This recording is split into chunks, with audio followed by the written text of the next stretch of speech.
முடியாமல் இடர்வார்கள். தங்கள் காரியம் வாய்க்காதபடியால் மிகவும் வெட்கப்படுவார்கள்.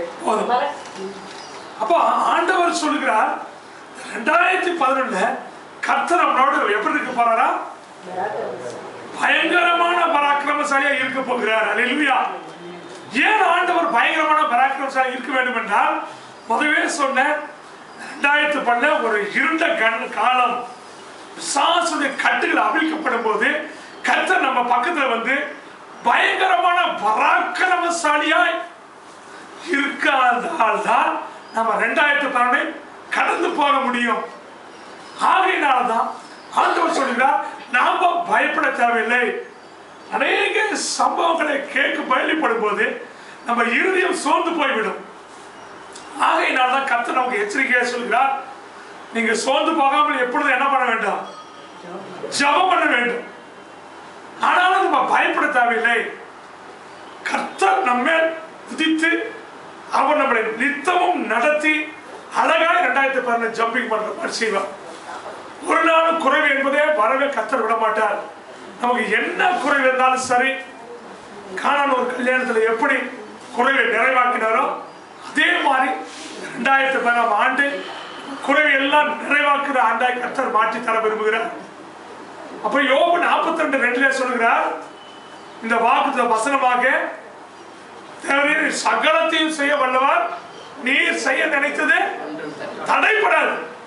கர்த்தர் உங்களை கொண்டு செய்ய வேண்டிய ஒரு காரியம் 2012 உண்டு. அது தடைப்படாதபடி கர்த்தர் என்ன பண்ண போறாரு? செய்ய போகிறாரா? அப்ப பிசாசு நினைச்சாலும் அந்த காரியத்தை என்ன பண்ண முடியாது? தடைப்படவே முடியாது. ஏனென்றால் ஆண்டவர் இயேசு கிறிஸ்து அவர் நேற்றும் இன்றும் என்றும் மாறாத தேவனாய் இருக்கிறார். ஆகையினால கர்த்தர் நம்மளை கொண்டு ஏதோ ஒண்ணு 2012 கர்த்தர் செய்ய நினைக்கிறார். நாம் என்ன பண்ண வேண்டும்? இந்த வாக்குத்தத்த வசனத்தை பிடிச்சு ஆண்டவர்கிட்ட உண்மையா ஒவ்வொரு நாளும் ஜெபம் பண்ணி, ஆண்டவர் நீ சொல்லிருக்கிற யோபு 42:2, அதே போல ஏசாயா 54:10 சொல்லிக்கிறேன், அதே போல 3 சொல்லிக்கிறேன், நாங்கள் வலதுபுறம் இடதுபுறம் இதை கொண்டு பெருகுவாய் என்று கர்த்தர் சொல்லுகிறார். இது ஒரு மனுஷன் சொன்னா நடக்காது, ஒரு அரசியல்வாதி சொன்னா நடக்காது. ஆனா கர்த்தர் சொன்னால் கண்டிப்பா என்ன பண்ணும்? நடந்தே தீரும். இந்த விசுவாசத்துக்குள்ளே நம்ம உறுதியா இருக்க வேண்டும். ஆகவே நாம பயப்பட வேண்டாம். கர்த்தர் நம்மளை ஆசீர்வதிக்க விரும்புகிறார். இரண்டாவது, நம்ம எல்லைகளை எல்லாம் கர்த்தர் என்ன பண்ண போறாரா? விரிவாக்க போகிறார். இப்ப இருக்கிற எல்லையை பார்க்கலாம் கர்த்தர் 2011 இன்னும் பல மடங்கு விரிவாய் விரிந்து நம்மளை ஒரு ஆசீர்வாதத்துக்குள்ள நடந்து கடந்து செல்ல விரும்புகிறார். நம்ம எக்காந்து கொண்டு பயப்பட தேவையில்லை. ஏன்னா ஆண்டவர் சொல்லுகிறார், கர்த்தரோ பயங்கரமான பராக்கிரமசாலி நம்மளோடு இருந்து நம்மளை கர்த்தர் நடத்த விரும்புகிறார். அது மாத்திரமல்ல, யாத்திராகமம் 34ஆம் அதிகாரம் 10ஆம் வசனம் எடுத்தவர்கள் வாசிக்கலாம். யாத்திராகமம் 34ஆம் அதிகாரம் 10ஆம் வசனம். இந்த வசனத்தை எல்லாம் நீங்கள் குறித்துக் கொள்ளுங்கள். வசனத்தை ஆண்டவர் சொல்லுகிற வாக்கு வசனத்தை பிடிச்சு செபிக்கும் போது கர்த்தர் பெரிய காரியத்தை செய்ய போகிறார். யாத்திராகமம் 34ஆம் அதிகாரம் 10ஆம் வசனம். ஒரு உடன்படிக்கை பண்ணுகிறேன், நான் ஒரு உடன்படிக்கை பண்ணுகிறேன். பூமி எங்கும் எந்த ஜாதிகளிடத்திலும் செய்யப்படாத அதிசயங்களை உன் ஜனங்கள் எல்லாருக்கும் முன்பாகவும் செய்வேன். உன்னோடே கூட இருக்கிற ஜனங்கள் எல்லாரும் கர்த்தருடைய செய்கையை காண்பார்கள். உன்னோடே கூட இருந்து செய்யும் காரியம் பயங்கரமாய் இருக்கும். ஆண்டவர் சொல்லுகிறார், 2011 நான் உன்னோடு கூட இருந்து செய்யும் காரியம் எப்படி இருக்குமா? பயங்கரமான காரியத்தை கர்த்தர் செய்ய முடித்து லிஸ்ட் போட்டு வச்சிட்டார். அல்லேலூயா. நான் உன்னோடு கூட இருந்து செய்யும் காரியம் எப்படி இருக்குமா? பயங்கரமான காரியத்தை உங்களுக்காக கர்த்தர் செய்ய விரும்புகிறார். அல்லேலூயா. அவர் நேற்றும் இன்றும் என்றும் மாறாத தேவன். ஆகையினாலே நாம் என்ன பண்ணோம்? பயப்பட தேவையில்லை. இந்த வாக்குத்தத்த வசனத்தை பிடிச்சு ஒவ்வொரு நாளும் ஆண்டவர் ஐயா பண்ணி நான் சொன்னேன்ப்பா, நான் உன்னோடு கூட இந்த செய்யும் காரியம் பயங்கரமா இருக்கும், பயங்கரமான காரியத்தை செய்யும், செய்ததுக்காக உங்களுக்கு நன்றி, அப்படின்னு சொல்லி ஒவ்வொரு நாளும் கர்த்தர் ஆண்டவர் என்ன எதிர்பார்க்கனா துதியை எதிர்பார்க்கிறார். துதிகளின் மத்தியில கர்த்தர் என்ன பண்ணுவாரா? வாசம் செய்கிற தேவன் நம்ம ஆண்டவர். 2011 2010 எவ்வளவோ நீங்க யுத்தத்தை செஞ்சிருக்கலாம், எவ்வளவோ போராடி இருக்கலாம்.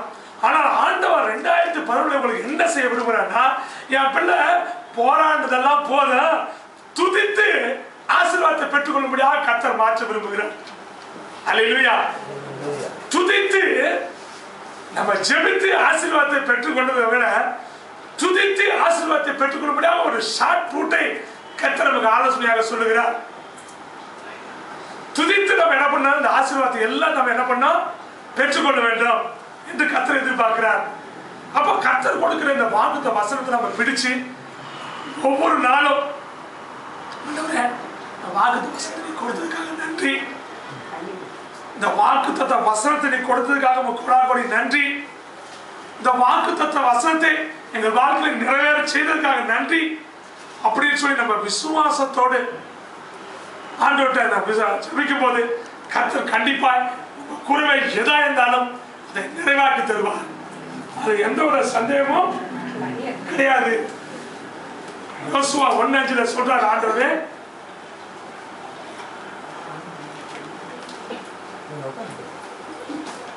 நான் உன்னை விட்டு விலகுவதும் இல்லை, கைவிடும் என்று சொன்ன ஆண்டவர். கைவிடாத தேவனா இருக்கிறதுனால நாம கவலைப்பட வேண்டியதில்லை. ஆண்டவர் சொன்ன அந்த வாக்குத்த வசனத்தின்படி கட்டாயமாக கற்றல் செய்தே முடிப்பார். நாம செய்ய வேண்டியது ஒன்னே ஒண்ணு, துதிக்க கற்றுக்கொள்ள வேண்டும். ஆண்டவர் வாக்குத்த வசனத்தை கொடுத்தவர் உண்மையுள்ளவர். வாக்குத்த வசனத்தை பற்றி நமக்கு ஒரு நம்பிக்கை வேண்டும். கர்த்தர் தான் கொடுத்திருக்கிறார். வாக்குத்த வசனத்திலே கர்த்தர் எப்படி உண்மையுள்ளவராக இருக்கிறாரோ அதே மாதிரி நாமும் உண்மையுள்ளவராக இருக்கும்போது கண்டிப்பாக கர்த்தர் அந்த அதிசயத்தை செய்தே முடிப்பார். அவர் நேற்றும் என்றும் என்றும் மாறாத தேவனாக இருக்கிறார். ஆகையினால் நம்ம கவலைப்பட தேவையில்லை. அவர் நேற்றும் என்றும் என்றும் மாறாததாக இருக்கிறதுனால வாக்குத்த வசனம் கிறிஸ்து இயேசுக்குள்ள ஆமென் என்றும் ஆமென் என்றும் இருக்கிறது. நம்ம இது உறுதியாக நம்பலாம். பொய் சொல்ல ஒரு மனிதன் அல்ல, ஒரு குணமான ஒரு மணிப்புத்திரம் அல்ல. சொல்லி செய்யாது இருப்பாரோ ஒரு நாளும் செய்யாமல் இருக்கவே மாட்டார். கண்டிப்பாய் நமக்கு நம்ம வாழ்க்கை தலைகீழாக, நம்ம வாழ்க்கை தரத்தை தலைகீழாக மாற்ற விரும்புகிறார்.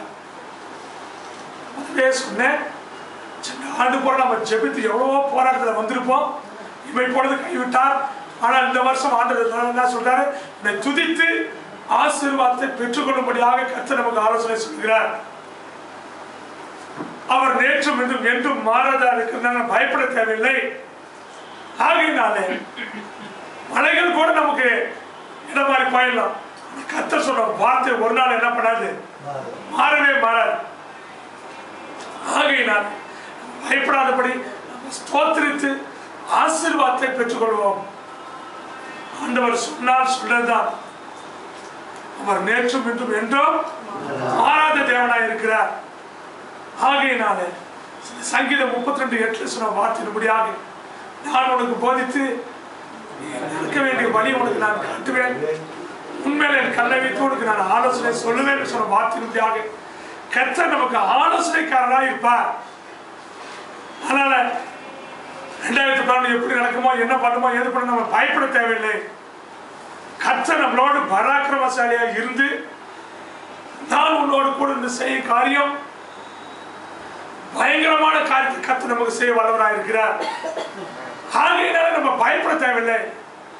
நம்ம தொழிலை குறித்து நம்ம அவசியப்பட வேண்டிய அவசியமே இல்லை. தொழிலை கர்த்தர் பொறுப்படுத்திக் கொள்வார். நம்ம செய்த எல்லா காரியத்தையும் கர்த்தர் நேர்த்தியாய் செய்து முடிப்பார். ஆண்டவர் சொல்லுகிற வார்த்தை என்னன்னு கேட்டீங்கன்னா, உடைய ஆரம்ப காலம் அற்பமா இருந்தாலும் முடிவு எப்படி இருக்குமா, சம்பூர்ணமாய் இருக்கும். ஆகையினால இந்த 12 மாதத்தை குறித்து நமக்கு கவலைப்பட வேண்டிய அவசியம்